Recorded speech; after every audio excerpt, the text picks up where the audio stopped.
Hey, it's Kevin Raber, and we're at Robert's Camera, and we'll be beginning shortly. So you can just kind of hang out and watch us for a few minutes, and we're just waiting for a few more people to sign on, and we're going to have some fun. So good to go. Yeah, so we'll be back in about 2 or 3 minutes. You can just hang loose, and we'll see where we are.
My name's Kevin Raber. I'm the owner and publisher of PhotoPXL.com. That's a pretty cool website, and I'm here tonight at Robert's Camera, and we've got a big night down here. This is the gallery night, and it happens every year. I've been privileged enough to be the judge, but before I go much further, I'd like to introduce you to Meredith. Hi, Kevin. Ranker. Hey. And you know, she's got the big title on the door. So Meredith, kick it off, man. Hi, guys. I'm Meredith Ranker with Robert's Camera. Welcome to our 5th annual gallery night. This is something that we have done each year for the last 5 years. Last year looked very different. We worked with Kevin last year as well to put on a virtual version of the gallery. And this year, it's hybrid. It's a hybrid version. Have people so yeah, we do have people here in the store tonight to see the gallery, but we also wanted to offer an option so that people could see and experience the winning images from the comfort of their home, because it's still crazy times out there. But a huge thank you to a lot of people before we get started tonight. One, thank you to Kevin. Thanks. Kevin adds such incredible perspective when we're going through the images and judging the images. His experience in photography and just being a judge, you've judged many contests as a whole, adds such great depth and dimension to the contest. I want to thank Juan Flores, who likes to be off camera. I might get him on here. Juan is our social media manager here at Roberts and Use Photo Pro, and he helps curate everything. He makes this whole thing happen. And then also my big, huge, heartfelt thank you to Nikon. We each year are fortunate enough to work with a sponsor. This is Nikon's first year sponsoring this event, and they've just been incredible. So they're here tonight. Nick with Nikon Nick. And he's got a ton of gear to show off. Nikon with incredible Z series cameras, lenses. Nikon has been our partner for so many years, and we're so fortunate to have them here tonight and have them be a part of this event. So thank you all for tuning in. This is actually our first one, right? Is this our first Facebook Live? Like our real first Facebook Live show. So it's It's going to be a little green, but we are very excited to be coming to you live tonight on Facebook. We will also be, I believe, uploading this to YouTube later on. So for anyone that misses it, we'll have a link for you to see it later on. So Kevin is going to tell us about the images, the category winners tonight, and we'll go from there. That sounds great. Before I go there, though, let's just talk a little bit about photography, overall, where we are right now in the industry and things. It's different times for all of us. Normally, this is the time of year I would be in Greenland or Svalbard or Iceland. I normally do a lot of the polar regions in the summer, and in the winter I go to Antarctica. And none of that's happening. So it's making us look for new ways to find things to photograph and photograph things that are close by. And it's very, very interesting. On my site, PhotoPXL.com, I just did a whole thing where I tested out my new Sony 200 to 600, and because I couldn't really go where I wanted to go with it, I decided to shoot birds in my backyard. The images were beautiful. I read that article. Yeah, but it's right in your own backyard or right down the street or an hour drive. It's amazing what can be found. And I think what was the crux of it all is the photography that came in this year that we judged. It was very hard. And There were so many amazing images. Throughout the last few years, it's been very interesting to see how, the photographs have matured. People are learning how to do post-processing better, and a lot of the things that make images a lot more special. And, it's a whole process. And one of the things that, I see is, number one, you have to see. Two, you have to have a way to capture your vision. Three, when you've captured that vision, it goes to the computer where you need to know how to process it right. How to bring out the subtleties and the shadows and recover the differences in the highlights and crop for the image. But one thing that's missing big time, and I'm an advocate of it, is you really don't have a photograph until you can hold it in your hand. Right. And so I stress for all of you, getting to that one point where you have that final image is great, but until you can put it on the wall, hold it in your hand, even if it's a 4x6 image, that completes the process.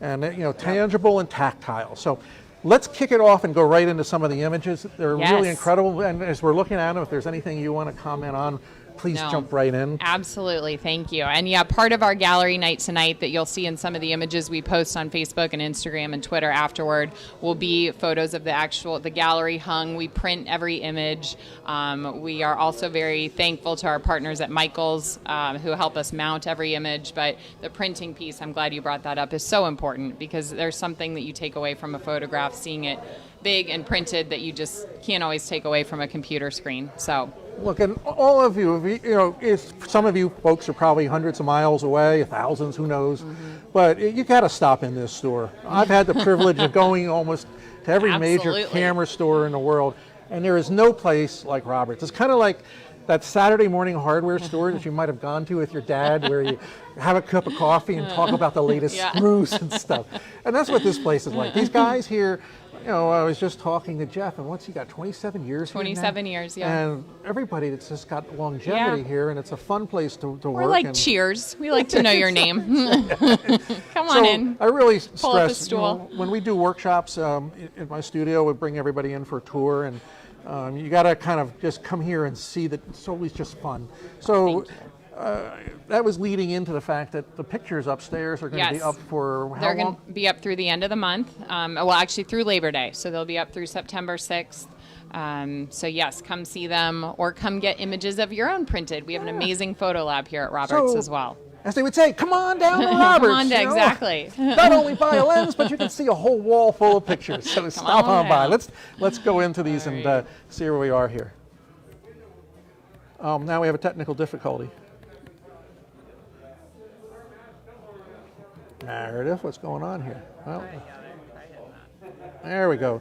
So let's take a look at the category winners. And our first category we're going to be looking at will be portraits. And I was privileged enough to be the judge for these, and I did this with Juan, and it was rather difficult. But this one just eluded a whole lot of things. This is an image in the social media age where age of swiping. This is one that will make you stop. And anytime you find an image that will make you stop swiping and look at it. So as you're looking at this image, take a minute and look at the hands, count the hands, look at the gesture. Look at the lighting. There's so many things that fall together so well with this. So this is just one of these beautiful images. I'm going to kind of mess up the names maybe, but anyway, this was made by Solomon Mabry, and it's called Vintage Black, shot with a Canon, and just a well-composed, well-done shot. I mean, once again, don't forget there's even a hand in the bottom left-hand corner there. So it's kind of reminiscent of those glamour years of the 30s and exactly. 40s. So it's It's really very pretty vintage. cool. So let's take a look at the next couple. And then, this macro category winner, boy, this was a stopper. This was one. such, both of these images, I mean, it So- was a very hard category. Very popular right now to be doing water droplets, where people put up glass and put things Yep. under the glass, flowers and whatever it was. But you know, this one with the pattern and the repeating pattern in the drops and everything, just was mesmerizing. It was just beautifally once composed. again, a stopper. And, yep. And I think that's one of the important things that you have to look at when you look at your own images. You know, look at all of them together and find out which one it is that you would grab and pick up and want to look at. Yep. And that was done by Eric Phillips. Once again, shooting with a Canon. Boy, there's a lot of Canon shooters. Don't tell It's Nikon like- that. Oh, there's some Nikons too, but it's the next one was just so delicate. The bee on the flower, and I couldn't even begin to probably do this guy's name properly or person's name. This is, yes, so this one young woman is Okay. Radhika, and she's actually here tonight. I was going to see if I could find her, but she's here tonight and is an incredible macro photographer. I've seen a lot of her work, and her images are stunning. When I looked at this image, I just loved the way the petal, you know, kind of just took you up into Yep. where the bee's sitting there, the water droplets, and your eye is not jammed to the back, it's subtly driven to the back, and you just kind of wave back and forth and you get to see that. And you know, it's not a super close-up of the bee. There's a lot of really good macro work where they, you know, real tight, Right. super macro, but this one used all the elements properly. And to the just- color, too. Yeah, I mean, just- so yeah. beautiful.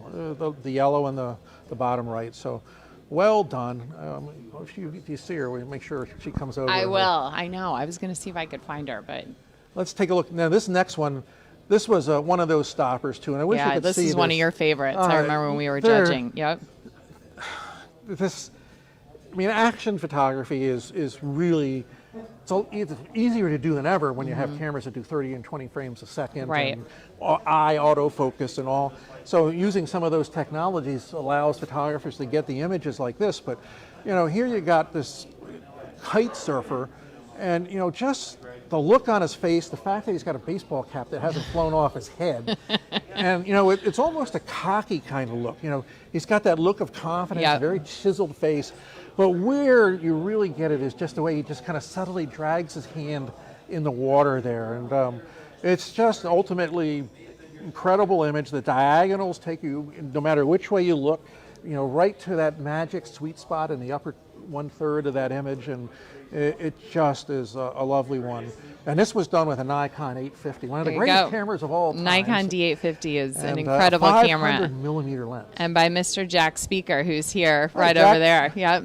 Nice shot. I'm glad I Yeah. got to meet the guy that shot this shot. And just so well composed too. I mean, just to get the whole frame. Sometimes, you know, if you've left the hand out or a little bit of the board, it could have been a totally different shot. But it was just perfectly composed. Yeah, you have to tell us more about this shot later. This next one was one of those stoppers too. Yeah, just Animal category, Joe Rings. When shall the three meet again? And it's God, they're flamingos, right? Yes. I don't want to Yeah. They are flamingos. Yes. I don't want to get that wrong, but just, I don't know how it was captured. It's probably one of those rare moments where, you know, all the elements, the lights, the animals, everything came comes together. And it, you know, you just look at that one on the right, you know, it's a profile, and he kind of looks like he's the boss watching over these other two flamingos that are kind of talking. Yeah. And the subtlety of the feathers being slightly out of focus. Terrific Yeah, it made them shot. soft. Yeah, I mean, just- it was Yeah, just so well done. There's texture to it. very, very cool shot. Shot with a Nikon D750 And an 80 to 400. with an 80 to 400. So That was a magic lens. Awesome. I used That to use lens. that lens is so incredible. Now we're going into the landscape and the grand prize winner, and this was just there was no question. we out of could all this image. We just Anyway, we kept coming back to Kelly it. Todd is here tonight, and this is a lighthouse up in Michigan. We'll have him here in a second. He Yeah, can tell he's his gonna story sit behind down. it. But when I look at this shot, all the things that I look for, the composition, the setup, the uniqueness, and this is like a one-of-a-kind shot. You can't go back and repeat this. No. You go find things and they're there tomorrow, and maybe you'll get a better shot or something. But things just fell together. But the light in the lighthouse, the light bulbs on the guide walk, and it's just, this works. And this place in Michigan, and there's a lot of great lighthouses in Michigan. There's books on all the lighthouses there are, and they're quite spectacular, many of them. But sunset, the right colors, fireworks, the reds, I mean, everything just worked. It just worked. And I will say, too, I've told the story, when we first looked at this, I thought the title, Right Place at the Right Time, was a joke. Because I'm going, of course, you had to be perfectly set up. It was the 4th of July. It was some kind of fireworks event. But he'll tell a story that's really fun to hear. And like I said, this shot we could not get past. And because we were talking about printing earlier, I'm just going to mention that we printed all the category winners on a metallic paper, and it just, makes them pop. It's so, and this one especially just blows me away. I'd like to make a gorgeous. 30 by 40 print. Yeah. This would be. Well, Kelly will probably sell you one. I'll make one for him. But yeah, this, and also shot with a Nikon D850, like we were saying, just one of the most incredible cameras of all time. And this with a little older lens, the 35 to 70. So let's talk about that as well. Cool. There's a lot of great images. You'll see a lot of these on the Instagram. So, this was just a few images when you look at all the images that came in, and there was a lot of good photography. Yeah. Well, I'm going to bring Kelly in because I know we don't have too much longer, but Kelly, I want you to be able to come in. So Kelly Todd, who shot this image, Right Place at the Right Time with a Nikon D850, is our grand prize winner of the Nikon Gallery Night. So he wins a $1,000 Nikon gift card, Nikon/Roberts gift card. I think it's only valid here. So I'm going to let you talk with Kelly for a little bit. And Kelly also drove here from Michigan to be here. So appreciate that. And Kelly, I'll let you come sit down here. Thank you, Meredith. Yeah, thank you. Hey, Kelly. Well, we just met, an hour ago? Yes, yes.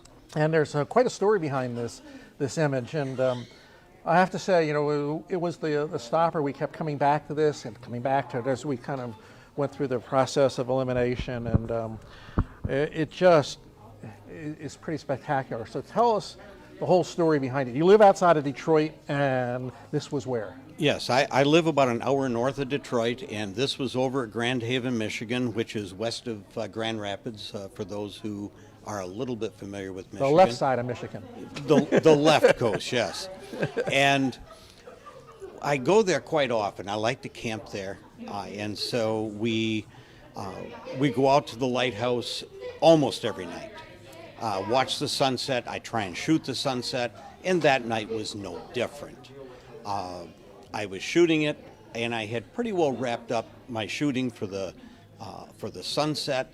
I had moved back and started to walk away, and I seen a young man with a backpack, and he's headed out to the end of the pier. I've seen that a few times in the past, and so. But I saw something sticking out of the backpack, so I thought there might have been a firework there. So I kept my ears tuned, and about 10 minutes later, I heard and I knew what it was instantly. And so I already had the camera set up for the sunset. So all I had to do was set the tripod back down and put the on button on, and I was ready to go. I had the remote release in place, and I just started squeezing off. And I didn't change the settings from the sunset. So what were your settings, do you remember? Because people like to know that. Yes, yes. I believe it was 2 seconds, f8, ISO 64, and about 48 millimeters. Well, you've obviously shot here before, so you know all about the leading lines and how this whole lighthouse works. Yes. Yes. There's some other lighthouses up and around there too. I mean, there's like, we're from Michigan City all the way up the... Right, yeah. South your Haven favorite? is another one, but this is, in my mind, the best one. Yeah, well, Yeah. it's a magnificent shot. Thank you. You got the colors right. And I want to remind everybody, and you probably will vouch for this, when I do workshops and I'm out there and watching, sometimes people, they shoot the sunset, everybody packs up and they leave, and then the whole thing lights up again. Yes. I mean, there's like a secondary event, and you're kind of at that secondary stage. Actually, it was a little bit past that. Yeah, but 20 minutes after sunset is really my favorite. So it's like you said, you stuck around. Yeah. You wanted to see what was going to happen, but you were well rewarded, and you've got a unique photograph. And congratulations! Thank you. It's Thank you. If you ever want a big print, send me the file, and I'll make you a big print. Got some new printers to work with. Yeah. So. It's I say that it's always about the light. Yeah. It's about the light, but as you say right here, it's being in the right place at the right time. Yes. So, Yes. And then that's what photography is all about. When I was a kid, I always had my camera with me, and that hasn't changed. I've got a setup in the car that if I have to, I can grab it, and just what I call my grab and go shot. Of course, I've always got my phone, so there's always a camera with us today. Right. And that's the important factor too. And a lot of times when I shoot shots, like sunsets and things, I always also shoot it on my iPhone. I do that because it tells me exactly where I shot it if I ever need to go back to a lot of these spots, and you can do that right on the photo gallery stuff. So anyway, great shot. I hope to see your entries again, and then next competitions. And please, anytime you're downtown, give me a call and Alrighty. come by the studio and Sure. grab a beer and talk photography. All right. Thank Cool. you. You're welcome. And I guess that's about it. We're going to go and take a look at the rest of the images. It's been a great night. You've come a long way. I hope you had a good dinner, I presume. And, I think so. Yes. Yeah, Yes. good. And you head back tomorrow, so that's a 9-hour drive, isn't it? Or- No. It's about a 6 hours? 5.5. Yeah. Long enough. Well, long enough. And you got a camper? Yes, but I didn't bring it down. No? Okay. No. But you're going to do more photography from now on, right? Absolutely. There you go. Anyway, everybody, thanks for stopping on for the Facebook Live event here at Robert's Camera in Indianapolis and our gallery night. It's been a lot of fun to be here and a lot of fun to see the grand prize winner here. We're sort of getting back to normal, but we're not quite there yet. Of course, we don't know where we are because we were kind of there, and now we're not kind of there. But in any case, good to see everybody out tonight looking at photographs and having fun, taking pictures. And thank you for coming by, and we'll see you next time. Thanks. Take care.